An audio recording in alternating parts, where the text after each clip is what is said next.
When you're 15, 16, women in their early 20s just seem like, oh, they've got it together.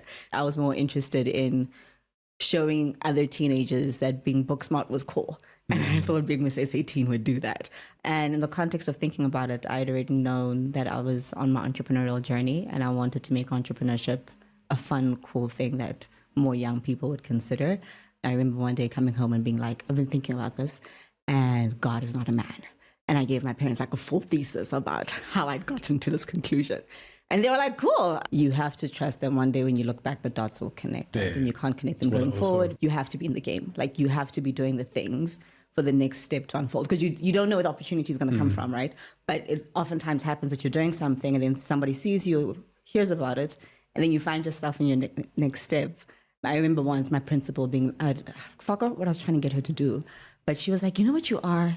You're just so freaking tenacious, right? And I had no idea what the word meant. And I was like, oh, cool. I'd shaved my head bald in 2010 as an act of defiance because I'd been to a conference and they said women weren't allowed to not have hair. I used to work for a newspaper called Small Business Connect. So we did a webinar podcast series on starting businesses. And we did it for about a year and it was fun, but no one was podcasting. It wasn't a thing. So then we stopped. And also like bandwidth in the tech, it was horrible. If I think about my natural hair podcast, all I wanted was for women to feel comfortable to wear their natural hair. So now that the market is the way that it is, I'm like, well, what's my voice doing in that space? If what I do is knock on the door or open the door, I'm fine with that. I think reconciling it to maybe know that there might not necessarily be reward is a different. He's 25, 26, starting a business, already has a wife and 3 kids, house and a car. I'm like, sorry, what is going on here, right? But he's out here, he's doing the stuff. And in grade 7, I don't know where this confidence to respond to a Black parent came from, but like it surged from deep within.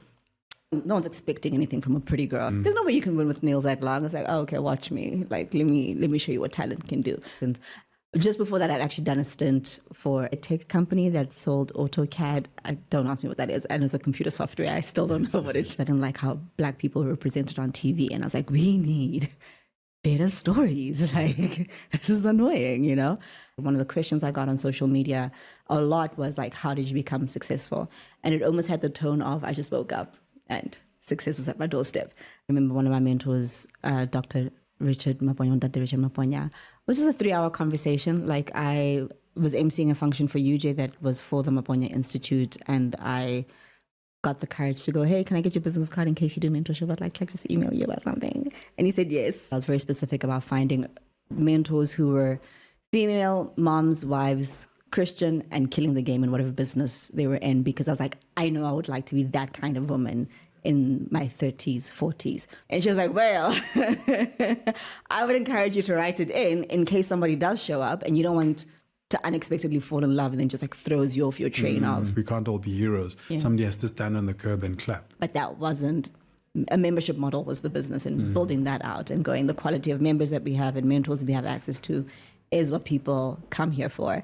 But then again, paying for mentorship is not something that South Africans or Africans want to do. I farm bees. I've got a small little apiary of 8 hives that maybe one day I'll have, like, you know, those cool housewife brands where you can buy my chili and honey mix and my honey and lavender mix or whatever. And I free dive. I can't believe people think I'm grown up enough to do this. But then I'm doing it. I'm like, oh, this is fun. Let's see where we end up.